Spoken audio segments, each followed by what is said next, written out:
But what I notice people do is then people take this message on board and they believe in this message, and that's not what I meant. I never meant anyone to believe in this message. It's just a pointer to what's not true. But then people begin to think, I'm not the doer, or it's pointless, I can't get there, seeking doesn't get you there, I'm only seeking for myself.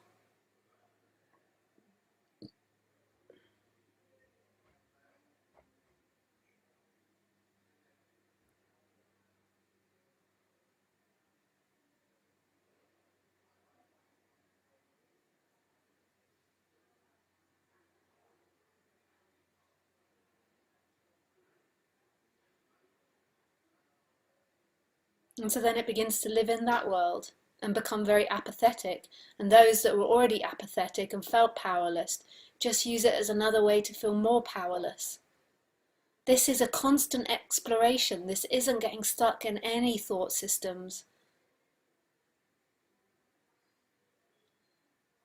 Any thought systems. There's no place to rest here. Because all thought systems are an appearance, just like you're an appearance, and aren't it. So then what's left? What's left? What's experiencing all of this? Now in traditional Advaita they would say consciousness. They would say that consciousness is what's experiencing all this. But I like to say beingness. And really I suppose what I mean by beingness is a combination of the initial I and also the consciousness. So the awakeness, the knowing of all of this, but also that sense of I.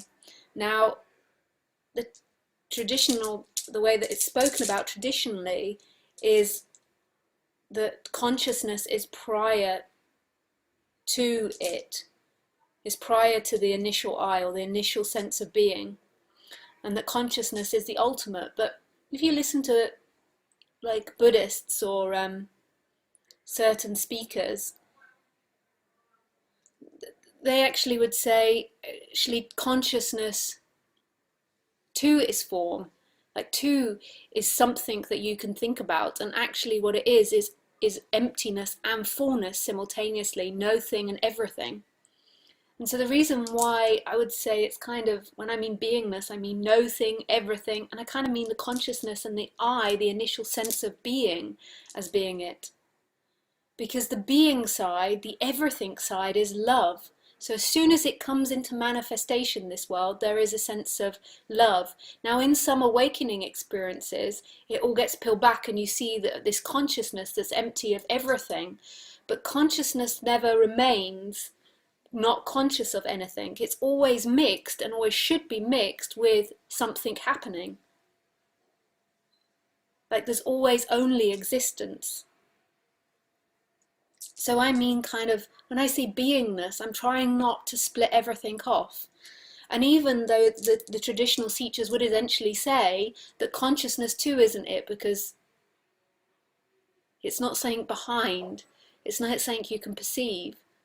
But all of these parts are beautiful to explain it like, beautiful way to explain it, but everything that you think has to be destroyed. And in the end, what happens is there stops being a center inside the body that's experiencing in here, and then there is everything experiencing itself, and it's an energetic shift. So that consciousness that feels like it's here pushes out into everything. It's a total energetic shift over. And the sense of being also goes out. So I used to feel like I was in life here, and then it goes out into everything until there's no longer an I here. But they kind of, it's everything, that beingness, because the beingness is the love part. Once it manifests, that's the love side.